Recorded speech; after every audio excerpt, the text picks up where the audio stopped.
Hello everyone, thank you for your patience as we get started. And thank you for joining us today for the 6th edition of the CoveritLive University Web Series. My name is Spencer Kitley, I'm the Event Specialist here at CoveritLive. Appreciate you joining us for the latest webinar, and we look forward to helping you better understand CoveritLive's data and analytics today. Before we get started, I want to provide a brief overview of today's session. We expect this webinar to be 20 to 30 minutes, and at its conclusion we'll take questions which can be sent via the WebEx client chat window either during the session or after the session. Additionally, if you have any questions, our staff members will provide some feedback during the session as it goes on. Tomorrow, this webinar will be posted on the web, and you can view it again or refer it to other colleagues. And you will also receive an email when that is available. So thank you again for joining us, and now I'd like to introduce the host of today's webinar, the General Manager of CoveritLive, Ben Schneider. Thanks, Spencer, and thanks everyone for joining. Today's session is going to be focused on SciL data and analytics, and so these are basically all the different things that are available from reporting, from a stats, and from an account level within CoveritLive to let you know what's going on with your events and across your accounts or within certain users of your account. And we'll cover a number of different topics, including the different ways you can access the various types of data, but we'll start with an overview of CoveritLive terminology and set a base level understanding of the different terms and how we use them within the product, so that way as you see those in stats and as you look through those as you're trying to analyze your data and understand more about the performance of your events, that data will make sense and you'll be able to apply that. We'll also cover several different areas, including the My Account page, which gives you an overview of overall how all of your events are performing on a monthly basis, the stats and analytics area, which gives you more detailed information about specific events or across multiple events, and then go on from there in some of the other areas and some of the areas that are coming up over the next couple of weeks with updates to the product that will allow you more access to that data. So one of the areas that we get the most questions around are what are the different terms relative to data within CoveritLive mean. Obviously, a page view is where we'll start. That's the most common and obviously a very common metric across the internet. Most people have a good idea of generally what makes for a page view, and it's any time a page is loaded. But in the context of CoveritLive, there's a number of different ways you could be using the product. So that could be an embedded CoveritLive window, which is the traditional installation on any one of your pages. You may be using one of our channel pages where we're hosting those page views for you and hosting the entire CoveritLive experience, or you may have it embedded across multiple sites and multiple different pages or Facebook and other sources. So in essence, a page view is any time the viewer window is loaded. So regardless of what site it's on, and regardless of how you're using it, where that's being hosted, how many different pages, any time that the CoveritLive viewer window is displayed on a page, that will register a page view. In contrast, a click, which is one of the other most common things that we get asked about, is any time that a user engages with the window to trigger live updates. So to put these two in comparison next to each other, if you have the CoveritLive viewer window on your home page, and the user hits your home page and loads it up in their browser and they view it and they see the window there, then there will be a page view registered for using the CoveritLive window. It'll show up on the page, and that'll definitely register as a page view. However, if the user goes on and clicks on something else, one of your other articles, and never actually does anything to interface with the viewer window that starts initiating live updates, then that would not count as a click. However, if you have, for example, a title screen and the user clicks that, or you don't have a title screen and they click the live update button, or submit a comment or do anything else to engage the window, then those things start to register as the initial click for the user. But only the initial one is what we register. For as long as that user is there and watching inside the window and has triggered live updates by taking that first initial action, then that's the only click that's counted at that point. We aren't counting every particular action that they do after that as additional clicks. So the key thing about clicks, and the reason why we use it as a primary metric, is it gives you an idea of not just how many users have seen potentially the live content that are coming from your event, but how many have actually engaged and requested to continue getting streaming updates and not just a snapshot that first appears. So clicks are very, very valuable in determining how many users actually engaged with your event or with your tickers, and that gives you a really good idea of active users that are actually engaging with the live blog or the live event or Q&A session or however you may be using it. To kind of dive into that a little bit deeper, there's two different types of clicks that we register throughout the statistics, and that's a live click and a replay click. And a live click is for any event that is currently live. So if you're running a traditional event, any clicks that are registered during that start and once the event has been started and before it has been completed, those will register as live clicks. If you allow the event to remain up after it has been completed, so that way users can see it on a replay, and it always clearly notes the replay whenever users are engaging with that, then that will count as a replay click. For tickers, as long as that ticker is active, those count as live clicks. But again, you can't have a ticker replay as well. So those are essentially the breakdown there, pretty straightforward. Relative to that, there's always questions around how clicks are determined on different types of CoveritLive implementations. And one of the key things that I want to mention here is currently, I'm going to speak to how these are currently tracked right now, and I'll show a few examples. But this will change over the next few weeks. We have a major update coming, as we've spoken to in some of our other previous sessions, where we'll be launching our new console experience. And whenever that comes out, there will also be some updates to the viewer window. And at that time, there will be some changes to how we track clicks, specifically for events that do not have title pages. But I'll go into a little bit more on that in a minute. So for clicks on tickers, very similar to live events, anytime while the event is live that the user engages, clicks to receive live updates either through the button or the title page, then that will register. Same thing goes for channel pages. Anytime that the user starts initiating live updates on those channel pages, they're all very consistent. And the main difference is whenever you look at events with or without title pages. So I'll actually show an example just to make sure everyone knows exactly what we're talking about with regard to having events with or without title pages. So right here I have a sample CoveritLive event set up, and this event has been set in the settings for the event not to have a title page. So whenever I first arrive on the page, I see some of the most recent entries into the event, but you'll notice it's not doing continuous live updating.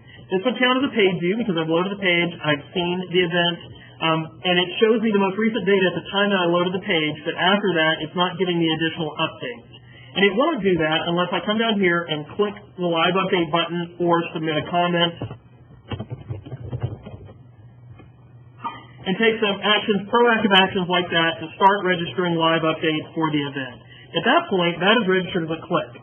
So either from clicking that button or from submitting a comment, participating in a poll, things like that that produce active engagement within the event, that is what triggers a click whenever you do not have a title page. When you do have a title page, and here's an example now, this is what you'll see. And by default, title pages are enabled, but for any event, whenever you're setting it up, you can click to disable the title page. And to initiate a click in this case, you obviously don't see any live blog data or any live event data until you either click this button or wait and mouse over it long enough that it does the countdown and then starts and initiates live updates. So in both of these examples, those are what indicated and started a click to the system. And subsequent actions the user takes after this are not re-registered as clicks, only that first one. Now, as I mentioned, there's some changes coming to how title pages work with the new update. As I just showed you, when you don't have a title page, you have to click that button or take some other action to initiate updates flowing and for that to register as a click. With the new release, whenever there's no title page, moving forward, you'll no longer have to click the button.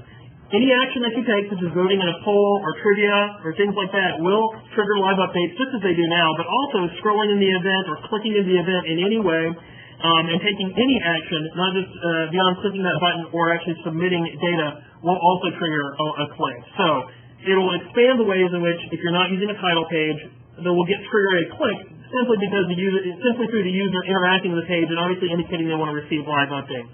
But it will still remain that if the event without a title page is on the page and the user doesn't engage with it in any way, then no click will be registered, only a page view. So now we've covered a number of different areas around clicks, page views, and what that data is represented and how it gets registered within the CoveritLive system. We'd like to jump in and show you where you see some of that data, how you monitor it, and how it's presented and for what purposes. So one of the first areas is in your account. And in your account data, you see clicks and page view numbers relative to your current plan, whether that's a monthly plan or an annual custom subscription. And you also see, you can break that down by month and across the entire account or by specific users. And you can see that data on a daily or cumulative basis. I'll show a quick example of this as well, logging in with my demo account. So whenever you log into CoveritLive and you hit your My Account page, which is where we are now, you'll see your current account details, your current plan, and the number of members that are currently inside your account. And here are the stats that we were just referring to that you can see about your account for the current month, which is the default. So you can see all the number of page views that your events are generating and the number of clicks. And you can see those as they're happening daily across the month. You can also see the cumulative clicks for the account for the month. And you'll notice here that I can filter this by several different ways. Right now I'm looking across all account members, so any events being run by anybody. But I can narrow that down and see other specific users. So some may have run events, some may have not. And therefore, if you need to look at certain users individually and see how they're doing, or if somebody's using more than expected, or whatever it may be, you can take a quick look at that data. But on the whole, the most valuable thing to you will be across all accounts. Similarly, you can also register that data and look at that data breakdown by month. So the current month will always be the default, since that's where you're currently running your events, and obviously likely to be the most relevant. But if you want to look historically and see what previous month performance was, you can do that. Some other things to note is that if you're on a monthly account and you have a click limit, then you will see inside the cumulative account area and for the daily usage, you will see where your maximum click level is. There will be a line that shows you where your click limit is currently based on your account and your current settings. And you'll also see if you've reached that and any clicks that have been attempted to register by users who couldn't get into events because you've reached your limit. Those items will all show up here, and that way if you determine that you need to upgrade your account or you need to add additional clicks, that you can do that.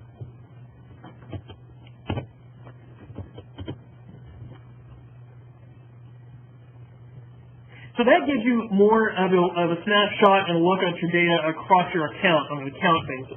But oftentimes what is the most relevant is seeing exactly what happened on a per event basis, either within specific events or across a few events at once.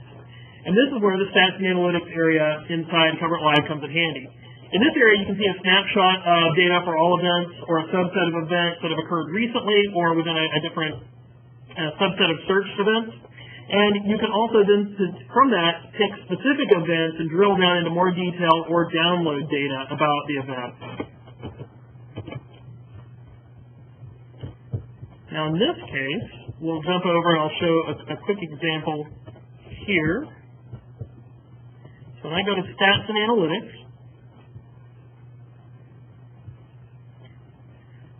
when you get here, the first thing you'll notice is that we, by default, sort events by event type of live events, but you can change this for tickers to see events or tickers, depending upon what it may be that you're most interested in looking or what type of event you run.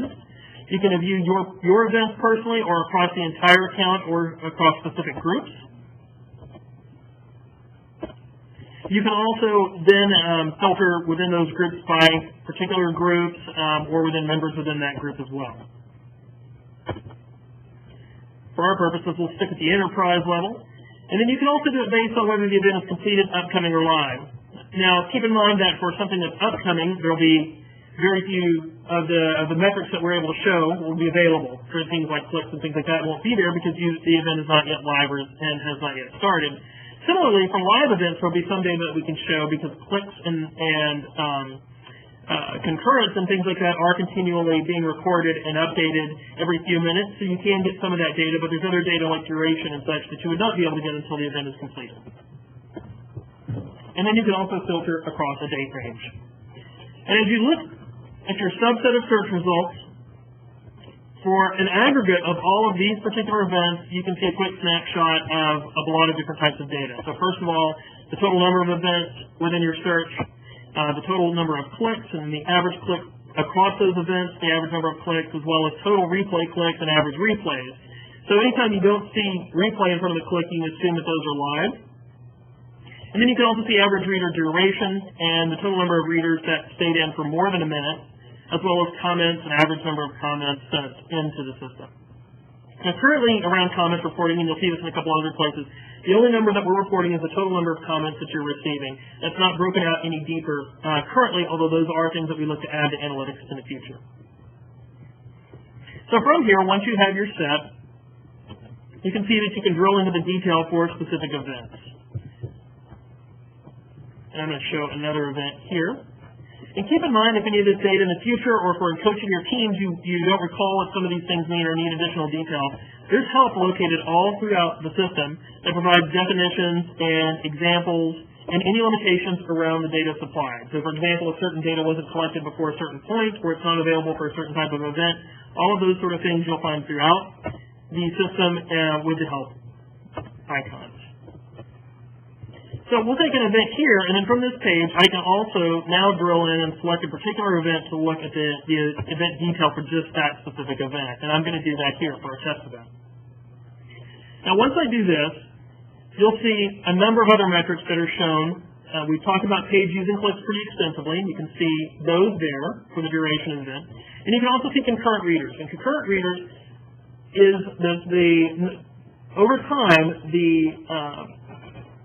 number of readers who were in the event active and viewing live content at the same time. So you can see that over the course of the event where you had ramp up and a few number of users that were all in and reading, and then where you reached your peak readership of everybody reading simultaneously, and then as the event closes out and how they taper off. And that gives you a good idea of when the most interesting or most relevant points of your event were, when things get the most users involved, and just an overall look at how your users came into and out of the event. Below you'll see click-through percentage. So that is basically taking the total number of page views in which the CoveritLive viewer window was shown, and then the number of clicks that registered and triggered live updates, and then giving you a percentage, a ratio to know how well you're performing. In general, as a whole, we see that roughly 20% of page views will generate clicks. So there's roughly a 20% click-through rate, and you can see that here it's actually a little bit higher in this example event. Now that varies greatly depending upon where you place your event. If it's on your home page, but there's lots of other things going on in your home page, then obviously the click-through will probably be lower because people are going to see other things and go from there. But if you're driving a lot of traffic directly to a dedicated page, such as a channel page or your own article page where you're hosting the event, then your click-through rate is much likely to be higher. And also keep in mind that if you have the window displayed in multiple places, then it will get aggregated across all of those. So if you have it on the home page and a dedicated page, then it will be summing the number of page views and clicks from those together and displaying that. And so you'll get an average of how those are performing. So the last area is reader duration. And this gives you a breakdown of how long and the number of users that were staying for different time periods. So the number of users that stayed for less than a minute, those that stayed for a range of 1 to 5, 5 to 10, and so on. So you can see roughly, on average, what was the average audience number, how long were they staying, how long were they participating, and then what was the breakdown of numbers who stayed longer or shorter. Now, the key thing about duration is that's a number that we can really only calculate once the event's over, and it can only be calculated for standard events. Obviously, a ticker can be on running indefinitely, and so having duration and getting those numbers is not available. But for a traditional event, once it's completed, within a few minutes, we're able to provide this data. Then down below, you see some other additional metrics, including the entire event length, the live click-through rate, as well as your replay click-through rate, which is something to continually come back and check. We very much advocate you putting replays of your event and making them easily accessible, because even though they may be covering something live, a news story or an event on TV, once it's over, users are still interested in coming back and reading some of that funny commentary later.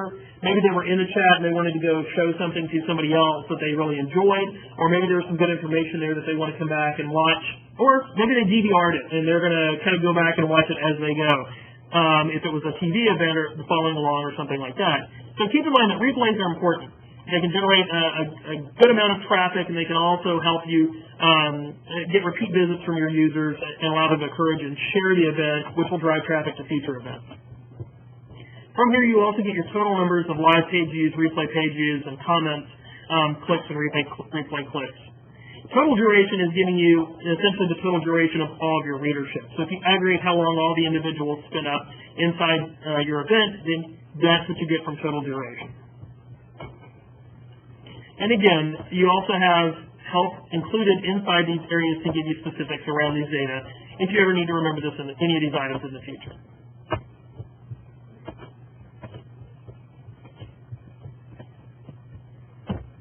So we've already talked about detailed event reports, and I've jumped ahead a little bit, giving you a lot of information around concurrent readers, click-through percentage, reader duration, and all those sort of things that you can see on the event detail.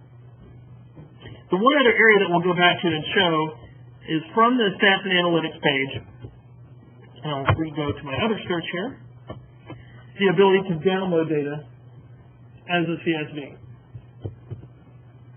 So if you'll notice here that whenever I've done a search and I get my data from whatever the results were for that search, I can download, whether it's for one event or multiple, the total data that I've got in aggregate across those events and open that up into an Excel file. So from here you can see that you can take that data, and if you want to compare data against different events,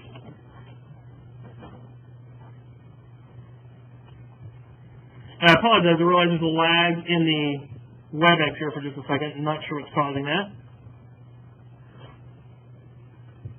Hang on just a minute. I'll let you guys catch up, and I'll go ahead and speak. What I've done here is I've opened an Excel file and done the download from the reports page. So I did a search and had multiple events, and then click to download the CSV, which can then be opened in Excel. And then from within Excel, I can see an aggregate of all of the events that I downloaded that were included in this report from this search, as well as all of the other data that was included and that I can have access to through the detailed event reports, such as live click-through, numbers, replay click numbers, page views, etc., and duration. So you can see all of that data here, and you can compare it per event. So if you want to take this and look at a few different types of similar events that you run and compare how they performed over the course of time, over different months or week to week, whatever it may be, and you can do that here, and then using Excel can do different comparisons of those, chart that, provide, and do other dives on the data that may be useful to you.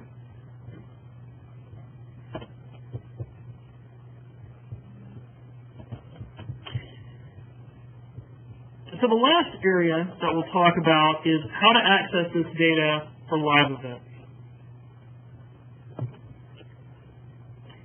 And what I'll do here is show you, first of all, how you can currently today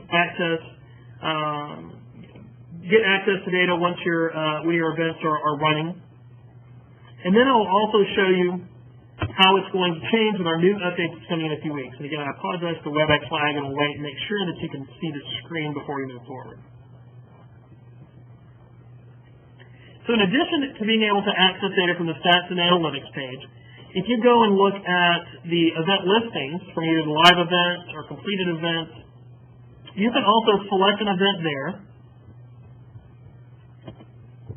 and click to receive stats about the event from that page as well. That'll take you back to the Stats and Analytics page, and will jump you directly to just that one particular event, already filtered down, and give you the event statistical detail for that particular event. So that's a shortcut way if it's a current event or event that just recently completed, or you just want to go grab one and don't want to have to search, but you know where the event is, then you can do that. And that's how you can access that event data right now on just a particular event. There will also be an additional way to do this when the new console launches in just a couple of weeks.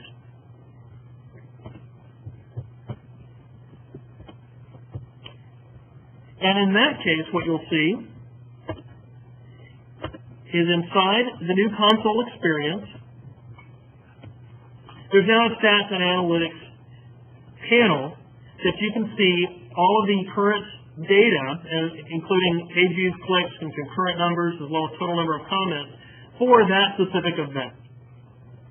So as you'll notice over here, in addition, one of the areas that you have from the toolbar inside the new console is the statistics area. And whenever you click on this over on the right-hand side, you can see all of the data specifically for this event as it's live while you're running the event.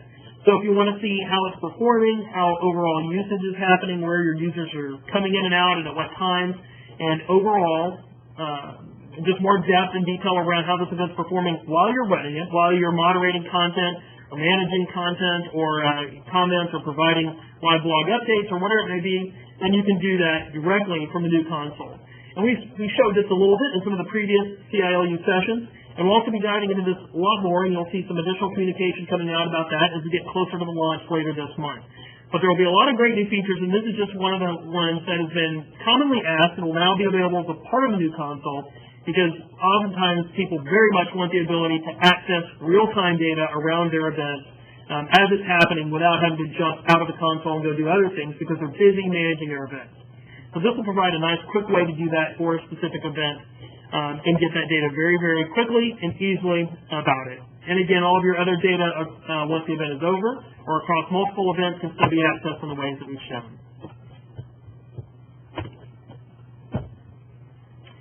So, with that, you've now seen how you can access your overall data in terms of how your account is performing as a whole from the My Account page and see that on a monthly or per user or an aggregate basis.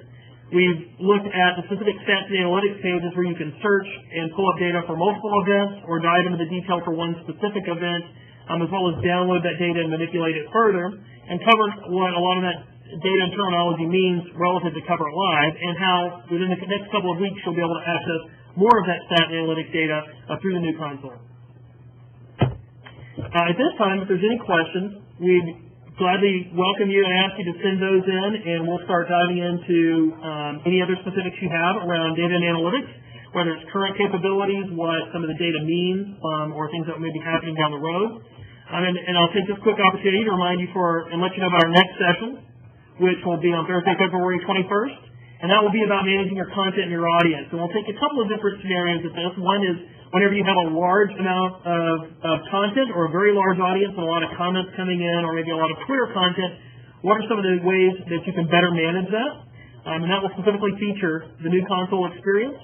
And similarly, whenever you have a smaller or less involved audience that are mainly just watching, how can you incorporate more content to engage them further? And then, how can you do both of those things when you're working with a team and using multiple people that are either contributing or helping to manage different aspects of the event? At this time, I'll look to Spencer to see if we have any questions, either about anything that I've covered or anything else related to stats and analytics for CoveritLive. All right, and just if you're struggling to figure out where to submit your questions, you go to the top of your screen. The drop-down menu there'll be a spot for chat, and you can submit your questions there. We do have a question here. Start with from Julie. The question is, are there any plans to make it so you can see more specific data on the actual graph? Well, thanks, Julie. That's a good question.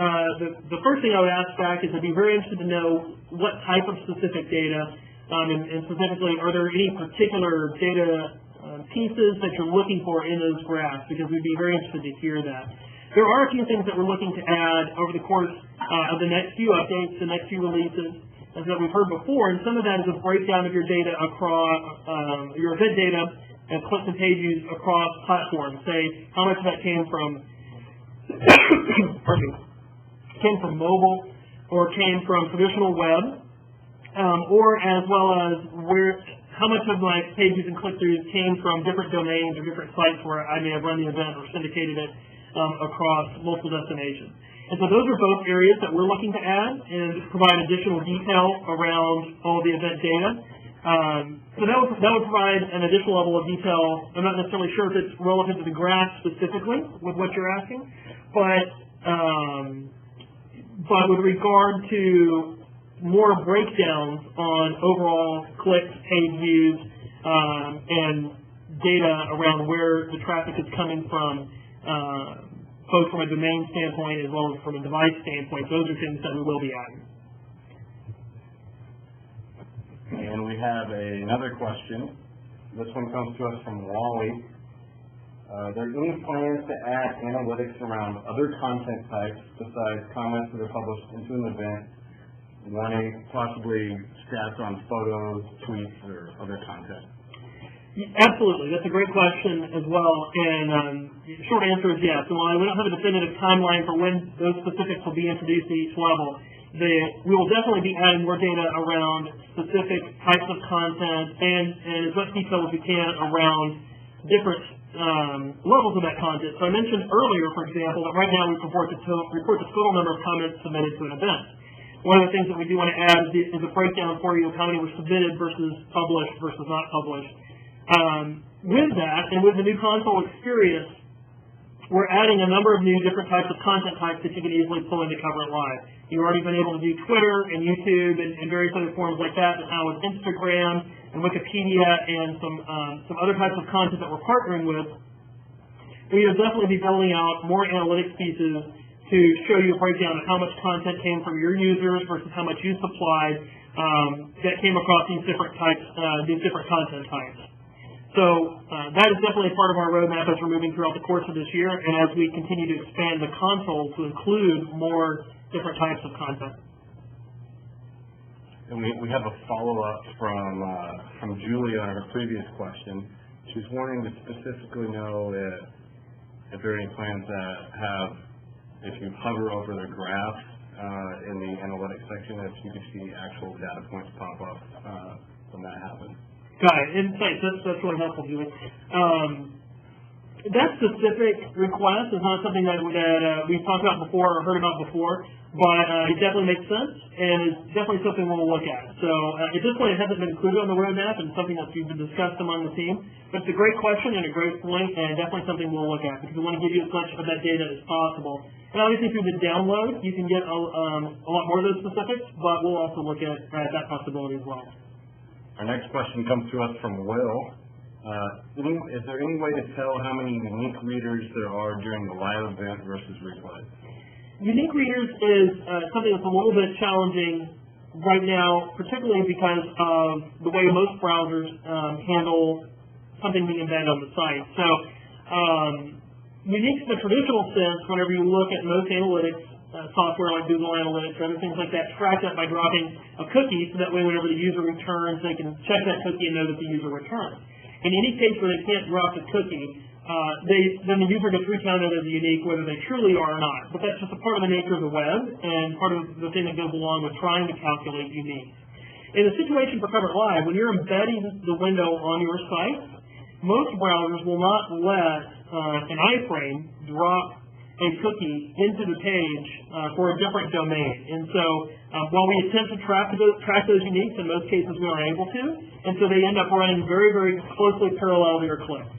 So until we find a different solution to that, clicks will still be the primary proxy. And by and large, for most of the data that we've looked at, that's very close to uniques, at least as far as we can track that.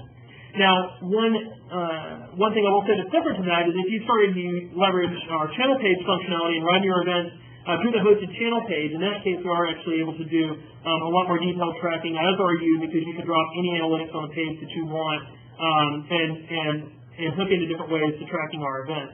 And we're also looking at some additional ways where we'll hook in and allow integration of other analytics systems, so that way whenever the event initially loads or somebody initially triggers live updates, through one of the things that will register a click, that we can also send that back to your analytics system and provide that data to you. And we've had some customers do some things like that in sort of a custom implementation way. So we can follow up more with you offline if you're interested more in that.